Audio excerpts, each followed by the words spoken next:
It is 9:55 in the evening, Wednesday, July 6th, 1988. On the Piper Alpha oil platform, sitting in the North Sea 120 miles northeast of Aberdeen, Scotland, the night shift has been running for less than 2 hours.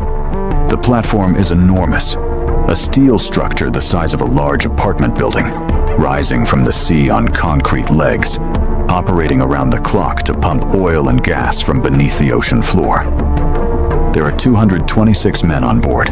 Most of them are in the accommodation block. Some are sleeping, some are watching television, some are playing cards. At 9:58 p.m., a pump starts. It is a routine operation, the kind of thing that happens dozens of times every day on an oil platform.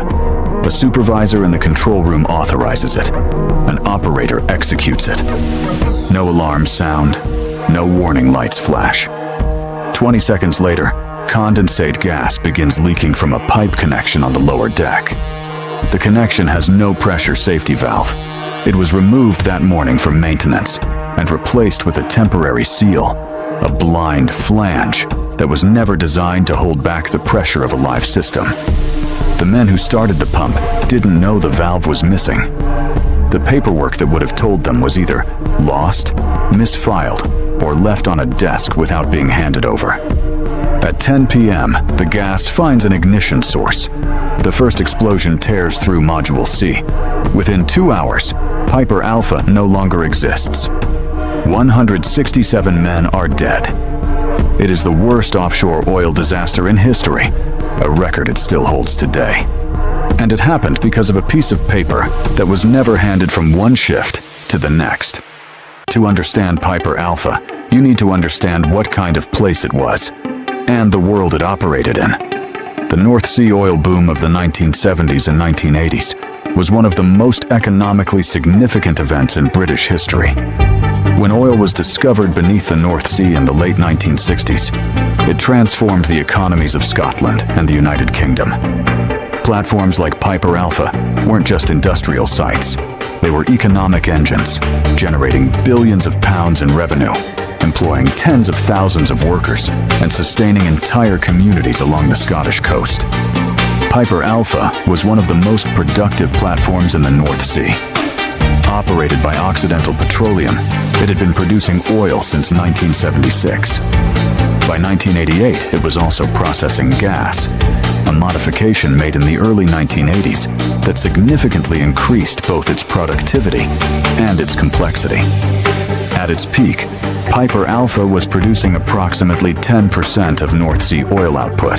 The economic pressure to keep it running was immense. That pressure had consequences. The platform operated on a system of rotating crews.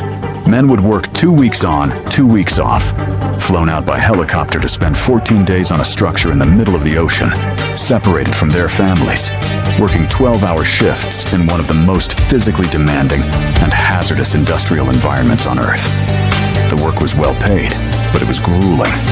And like all high-pressure industrial environments, it developed its own culture.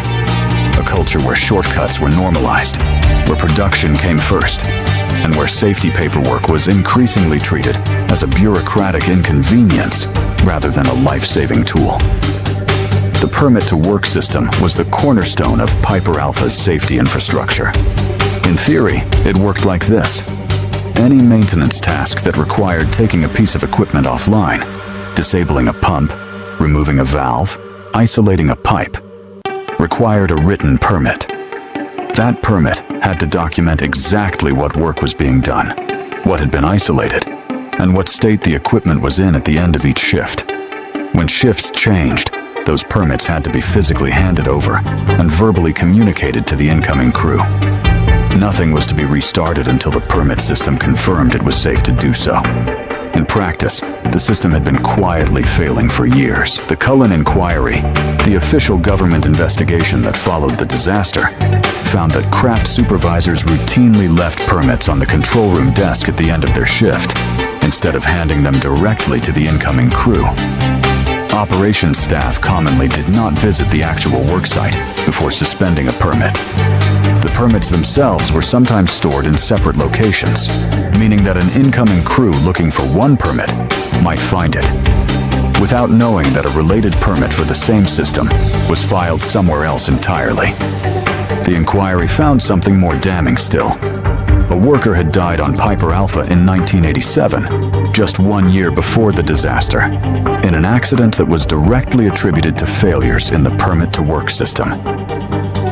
Occidental Petroleum entered a guilty plea. The company was fined, and then nothing changed. The permit system that had already killed one man was left exactly as it was. On the morning of July 6, 1988, 2 maintenance tasks were scheduled on the condensate injection system, the equipment that handles the lighter, more volatile components of the gas being processed on the platform. Pump A, the primary condensate pump, needed its pressure safety valve removed, inspected, recertified, and reinstalled. A second task involved overhauling the pump's internal mechanical components. 2 separate work permits were issued, one for each task. The day shift technician assigned to the valve removal completed his work that morning. He removed the pressure safety valve from the pipe connection and replaced it with a blind flange, a temporary metal cap designed to seal the opening while the work was completed. The blind flange was not a substitute for the valve. It was never designed to hold back the pressure of a live system. It was a placeholder, a way of saying, this connection is open, this work is not finished, this system must not be started. The technician could not complete the valve reinstallation that day. It was a routine situation. Work got delayed on oil platforms all the time. He suspended his permit and left it somewhere in the control room for the night shift to find. He went off duty. The night shift came on. The valve permit was never formally handed over. At 10:20 p.m., 20 minutes after the first explosion, the fire reached a gas riser pipe connecting Piper Alpha to a neighboring platform called Tartan. The riser was carrying high-pressure gas. When it failed, the second explosion was catastrophic, an eruption of fire that survivors described as a wall of flame that consumed the entire midsection of the platform. Here is where the disaster became something else entirely. The 2 neighboring platforms, Tartan and Claymore, could see Piper Alpha burning. They could see it from miles away. The explosions were visible on the horizon. The fire was enormous, and both platforms were connected to Piper Alpha by pipelines that were, at that moment, actively pumping gas and oil into the burning structure. Both platforms had the ability to shut down their pipelines. Both platforms attempted to contact Piper Alpha for instructions before doing so. They could not get through.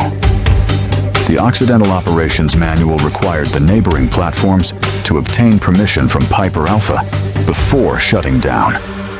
It was a production protocol, a rule designed to coordinate operations and prevent unnecessary downtime. In a disaster, it was a death sentence. The neighboring platforms continued pumping. The pipelines continued feeding the fire. The Cullen inquiry found no blame with the crews of Tartan and Claymore. They were following their procedures. Their procedures were catastrophically wrong for the situation they were in. On Piper Alpha itself, the men in the accommodation block had been told to muster there and await instructions. It was standard emergency procedure. In most offshore emergencies, a small fire, a gas leak, a man overboard, the accommodation block was the safest place to be. It was fireproofed. It had its own air supply. It was designed as a refuge. It had not been designed for an explosion that had destroyed the control room, severed communication systems, cut off escape routes, and filled the surrounding structure with burning gas. The men who stayed in the accommodation block, following their training, following their instructions, died there. The men who chose to ignore their training, who made the individual decision to leave the muster point. The oldest victim was 59 years old. The youngest was 18. The Cullen Inquiry's 106 recommendations fundamentally transformed offshore safety regulation, not just in the United Kingdom, but across the global oil and gas industry. The duty of care for offshore safety was transferred from the Department of Energy.